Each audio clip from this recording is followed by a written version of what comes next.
Ahoy Rum Explorers! I'm Nia. I'm Nani. And we are at the Treasure Coast Spirit Craft Festival. Yes. Mouthful, Jesus Christ. Super excited. We just got here. We are in Vero Beach, Florida.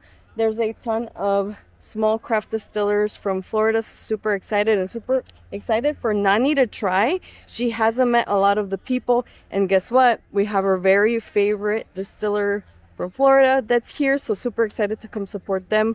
Copper Bottom. I was about to say Copper Bottom. Copper Bottom. So we're gonna hang out with some people, hopefully meet some cool people as well. So it's a beautiful day. It's gorgeous. We lucked out that there's no rain. Gorgeous. Out. Not a cloud in the sky. So grab a drink and come follow along.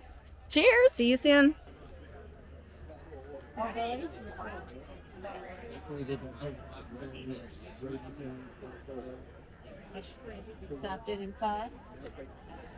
So we're starting with Indian River Distillery. We're gonna check out what they have. They did bring a super cool car and kind of like a pot, which is really interesting. There's their booth. Oh, okay. Yeah. That's cool. Yeah. Did you notice it's right there? Yeah. I guess that makes sense why the fill is out here. So it's hot and it's interesting. It's hot. Harder without that one, huh? And there's a pot still cane juice rum. And it's Ooh, that smells woodsy. 280. Yeah. Oh, that's so fragrant. It almost smells like cedar. Been very well received. And it makes a great daiquiri. Oh, yeah, I can see that. Share with people. Thanks.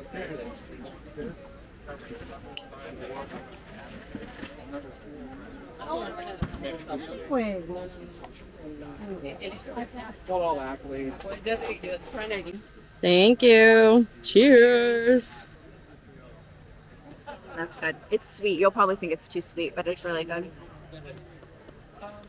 How's yours? A little bit on the sweeter side, but pretty good. I mean, Papa's is a sweeter rum, so. And that one has Papa's Pilar Blonde rum, which is probably my favorite of theirs. Because everything else is pineapple juice and mango juice. So it's on the sweeter side for sure. The rum teen is actually pretty good too. I think you're gonna think this is too sweet, but you can try it obviously. Okay. Cocktail number 1. Sample. We have to go back. Down Island. Oh my god, that Ghana rum was tremendous. So Nani was saying that it kind of tasted like cedar, which was pretty cool. Well, the notes were cedar. Oh. Yeah, the taste I didn't taste. It tasted woodsy, but it wasn't so much cedar. It was really. It's very different. It's kind of hard to describe it. Like nothing like we've ever tasted before, which is really cool. Yeah, like normally when you have like a woodsy notes, it transforms into whatever cask or barrel it was. Yeah. But it literally was like liquid wood, just not liquid cedar. Yeah. It was really good. Very different. And it wasn't very hot. It was very smooth, even though it was on the higher ABV side, right? Yeah. Anyway, really good. Very good. So these are the bottles. We like saying that, so. They got some risky rum too. We'll put that name on the phone. It's always a great question. Yes, but we always love the response back. Give us the breakdown. Give us the breakdown. Yeah, so we are a family-owned and operated distillery. We are in Lakeland, Florida. We originate from Puerto Rico, but we've lived here in the States for many, many years. I lived in Kentucky, so we have 2 influences. The rum that comes from our native Puerto Rico, and there's a distillation technique that we use, and obviously with the bourbon side. We bring those together because of how we distill and how we age everything. All of our rums go through a 4 distillation process, and also we actually age all of our products. We do not flavor any of our products. All of our rums are organic and gluten-free from our base Pitorro rum. That is going to be higher proof rum. It's going to have a very smooth finish, and it's going to have a little fruity taste at the very end. And it's through that distillation process that allows us to be able to do this. What is your source material? Our source, well, actually, we use a different variety of sugars. Okay. So my son is the master distiller. He's a chemist by trade. So he will take a different layers of sugars, blend those together, and create our own sugar profile. Yes, so very different. Then we'll take our original Lugo's rum. We will toss them into ethanol tanks, and then we will cut up young and matured coconuts, and we will age them in ethanol tanks for a year. And that's how we get our coconut aged rum. The next one is our citrus aged rum, where we will take orange peels and lemon peels. We will char them and toss them into our tanks full of rums, and we will create a citrus aged version. And then the next one of the Lugos brand is our coffee aged version. Our coffee aged, we work with a local roastery in Lakeland, Florida, that gets their coffee beans from Guatemala. They will roast those for us, a specific coffee bean that we want. We will toss them into our coffee on our tanks, and then we will spill the beans on the beans. we can't spill the beans on the beans. So when you're tasting all of these rums, you're going to taste the rum first, and you're going to get the fruit and spice finish afterwards. What's cool about this rum here, which a lot of folks will do, you'll take them home, you'll put whatever fruit and spice you want it inside it, and you create your own rum. Which is huge in France. Yes. You know about that, right? I do, yes, because there's no flavoring whatsoever. The arrangé. So that's what they do in Puerto Rico. They'll take this rum and they'll age it. In Puerto Rico, you Yes. guys do that too? The exact same thing.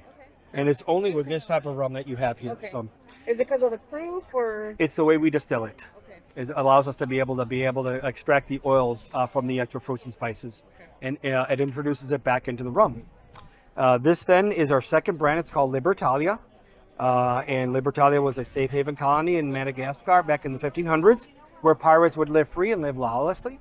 And in honor of the pirates who invented the spice rum, and Libertalia was used because we wanted to liberate everybody from your traditional spice rum, that is a flavored spice rum, to an aged spice rum. So we'll distill our rums 4 times, we'll put it into ethanol tanks, and we will age them for a year with real fruits and spices. So it's a full year process. So what spices are you using? We're using a different blends of spices. I cannot tell you all the different spices. It's a distillery exclusive specialty. But no doubt cinnamon is the base, and you're going to get all these other fruits and spices. Then from that, we also take that and we will finish them in toasted oak barrels afterwards. We'll have different variations. Our third brand is called Risky. It's a So do you specifically pick your cask? I know a lot of rooms are experiments. Yes. So do you go to Kentucky? Can you at least tell us if it's Yes, Kentucky? it's in Kentucky. Yes, we work with hand-picked barrels and hand-picked and hand-designed barrels. So Christian, again, being a master distiller, became a master distiller in Kentucky. He designs the type of barrel that he wants. They get a special toast and also finish. Toasted, not charred. They're both charred and toasted. Okay. So it It goes just depends on. what he wants to do. Yes. Okay. And then so that's the spiced rum Libertalia. And then our last brand is called Risky. It's a single barrel aged rum, and these are aging in brand new charred American white oak barrels. It's at 47%. There's not X barrels. These are all brand new barrels. We have variations of these where we will do a cask strength. We will do a barrel strength. We do a lot of variations of this one as well for different restaurants and liquor stores across the state. Awesome. Thank you so much. Okay, we're back here and we have another rum company that we're going to try. Wicked Dolphin, we haven't tried either. No. So super excited to try this.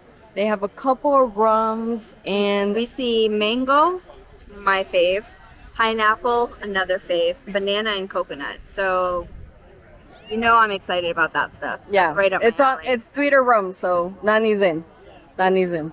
Key lime, cold brew, spiced, and black. Gold. We have Brisbane and Mountain Dew tastings every weekend. We try and do them on Friday, Saturday, and Sunday.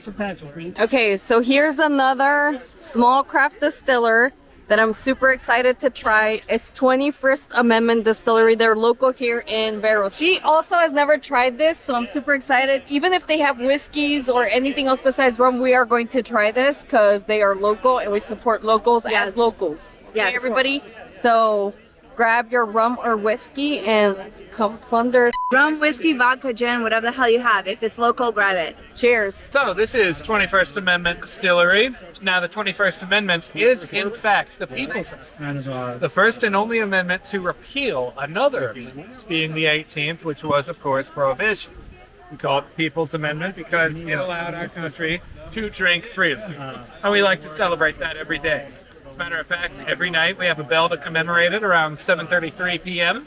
So you gotta. And we have all of the main spirits available. 7:33. 7:33 p.m. That is when the bill itself was signed. He's my distiller. So you're wearing, I represent out the Scott building. And I see you also have agave spirits. Non-American made, but it's the best quality product. So, Okay, as a matter of fact, it has the exact same mash bill. It's just we are not based out of one of the 5 regions in Mexico, which are required to call it tequila. Okay. We are here in the humble US of A. So we have 2 agave spirits and none 2 tequilas. We do have ourselves a bourbon that's fine. facility, though we do have the array of most of the regular flagship spirits. However, I have 3 different bourbons. However, our blue label bourbon would be our flagship, best selling by a mile. What's the mash bill?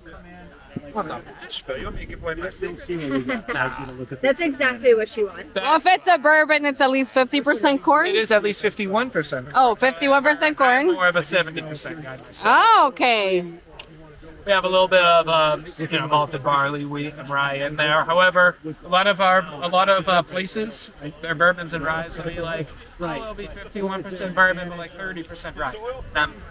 I like my bourbon to be corn. I like my rye to be rye. Okay. This one's got 5% in it, whereas this rye will have like 5% corn in it. So it's very separate. You're gonna get 2 very distinct spirits. Okay, out of awesome. my products. Cool. Okay, so now we're going to Dark Door. Already a huge fan. Nani hasn't tried them. They have incredible spirits, incredible, I'd say, clubs. Looking And forward to trying them. by the way, they have the smokiest Floridian rums. They have a hickory and a mesquite rum, which is like, okay. Do you like barbecue? So yeah, enjoy Dark Door because they have some tremendous rums. How they do it, I don't know. We're gonna find out. So come along. Dark Door Spirits smoked rum. It's our mesquite smoked rum. We smoke the barrel, fill it with rum. Delicious. What's the base? Molasses, sugar cane. base, yeah. Okay, molasses base. How long are you aging? This is aged usually about 6 months. 6 months. In what? Ex-bourbon? It's bourbon cast, so sometimes it's a little longer, sometimes it's a little less. Can you spill the beans on what ex-bourbon it is? Ours. Yes. Spirit of the Oaks. What's the spirit of those? Oh. Bourbon. Oh, okay. Yeah. Sorry. So we reuse our barrels in house. That's amazing. So very sustainable. Yes. Okay. And then we usually give it to a brewery. Oh, cool. Awesome. Thank you so much. Cheers. Okay, I have tried this rum and whiskey, but guess what? We are trying Manifest Distilling. Yep. And guess who's here? She's a little starstruck. I'm so starstruck. But Ben is here. Ben gave us the most tremendous tour of their distillery. Nani has not tried. I tried their Mineral City rum with Paranormal Pour a few episodes ago. Yeah. But now she's gonna try Other things. the newest and highly recommended rum, by the way. Excited. She's probably gonna try it, but Ben is here. He's amazing. He's very knowledgeable and he's very geeking out. But I'm so excited. I'm sorry. I'm so She excited. literally is geeking out. Y'all don't even understand. I the was starstruck screaming like an excitement. asshole. I was like, "We're not worthy. We're not like Wayne's World." Yes, that was me. Anyway, super excited for Nani to try this. Here we are. Manifest Distilling. Yep, that's them. That's Ben. He's amazing. Amazing. So we're moving on to Severance, which is very exciting because Vicky is going to be at the Tampa Bay Rum Experience. If you have not checked out that video or the link, it's going to be down below. If you're a VIP, you're getting an incredible experience for this. But we're excited. We're going to meet Vicky for the first time. She's a female blender, so we'll see what she has to say about her rum. Are you excited? I'm excited. I haven't tried it, so this is new to me. I'm excited to meet her, excited to try the rum, and stick with Cheers, us, guys. everybody. And we have finally made it to Severance Distilling. So excited. Hi, Vicky. Hi, So nice how to are meet you? Nice to meet you too. Yeah, absolutely. Finally in person. So tell us about your rum. So I have a molasses-based rum here. This one has a higher ash content, so it makes leather and tobacco undertones. I have gotten a barrel from Koval. It had oat whiskey in it, so chocolate notes, Barrel aged this for approximately the equivalent of about 2.5 years. Pulled it out, proofed it down in 92, so it still keeps the whiskey character. And when you put this on a cube, it opens up to the nice rum sweetness. Nice. I've taken the same molasses base and I actually infused this with Amberana wood. And it's quite amazing because the wood gives it graham cracker notes, it gives it baking spices notes, a little bit of vanilla and cinnamon. So it's my version of a spice rum without adding spices, sugar, etc. Because I do not like to add stuff to my rum. You and I both, Vic. Yeah, so and I have 2 other rums. Unfortunately, I am sold out of them. I make a coffee rum. I use local beans from a coffee roaster in St. Petersburg. I'm in St. Pete, Florida. And that is actually a different molasses grade. It's more of a baking molasses grade. And it makes it a sweeter rum. And then my silver rum is actually a Demerara sugar based. And I use specialty yeast to give really cool tropical fruity notes that you do not find traditionally in that type of rum style. So By the way, Vicky is amazing. She's supporting my Rum Diaries channel, and she's coming to the Tampa Bay Rum Experience. So definitely go to her Instagram, Yes. YouTube, everything that she has, and support her.